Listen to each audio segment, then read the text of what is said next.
जय हिंद मेरे दोस्तों। Imagine a world without forest, no chirping birds, no roaring tigers, no fresh air. Unimaginable, right?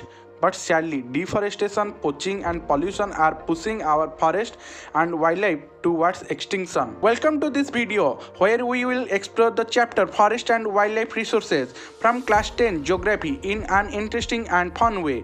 तो चलिए शुरू करते हैं। और एक बात, एंड में मैं पूछूंगा एक सवाल जिसका आंसर आप सभी को कमेंट करके बताना है। Importance of forest and wild life. India one of the 12 mega biodiverse countries in the world, but why is biodiversity so important? Ecological balance. Forest maintain oxygen level, regulate climate, and control floods. Economic benefits. Would, medicine, fruit, forest give us everything.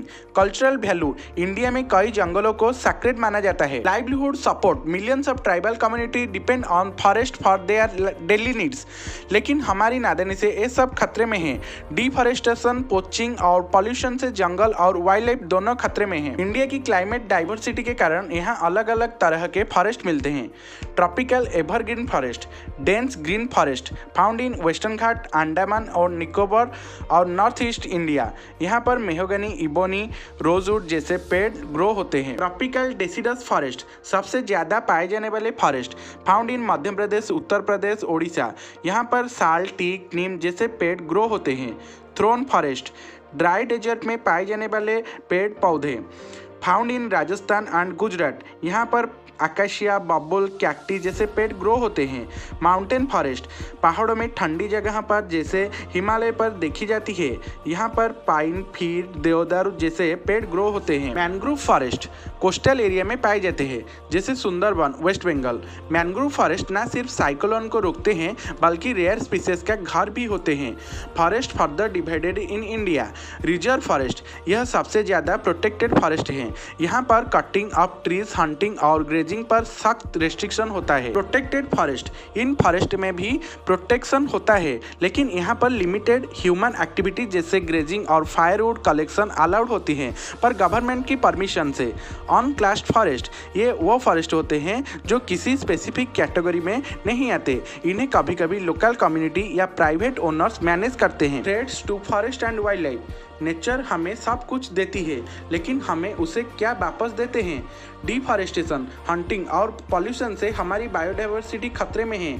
Deforestation ज़्यादा agriculture, mining और construction के लिए जंगल काटा जाता है. Poaching and hunting illegal trade के लिए tigers, rhinos और एलिफेंट को मारा जाता है. क्लाइमेट चेंज, बढ़ता पॉल्यूशन और ग्लोबल वार्मिंग वाइल्ड लाइफ की हैबिटेट को डिस्ट्रॉय कर रहा है. अब एक्शन लेने का टाइम आ गया है. इंडियन गवर्नमेंट ने कई कंजर्वेशन प्रोजेक्ट लॉन्च की है जैसे wild life protection act 1972, endangered species को प्रोटेक्ट करने के लिए लॉ.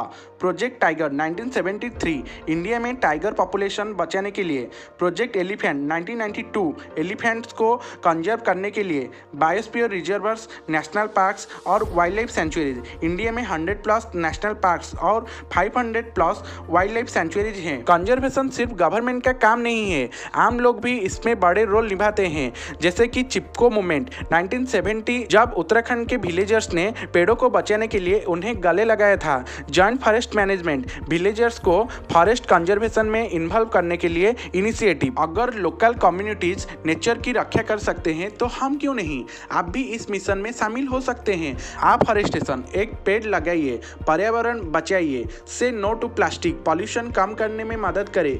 इको टूरिज्म को सपोर्ट करें. एथिकल ट्रैवल करें और नेचर को प्रोटेक्ट करें. इलीगल वाइल्ड लाइफ ट्रेड को रिपोर्ट करें. Safe forest, safe future. Remember, ये सिर्फ एक चैप्टर नहीं है, हमारी जिम्मेदारी है. अगर हम अब नहीं जागे तो फ्यूचर जनरेशन को सिर्फ बुक्स में ही जंगल और जानवर देखने को मिलेंगे. तो एंड में मेरा क्वेश्चन है कि why are forest important for ecological balance? A, they provide oxygen.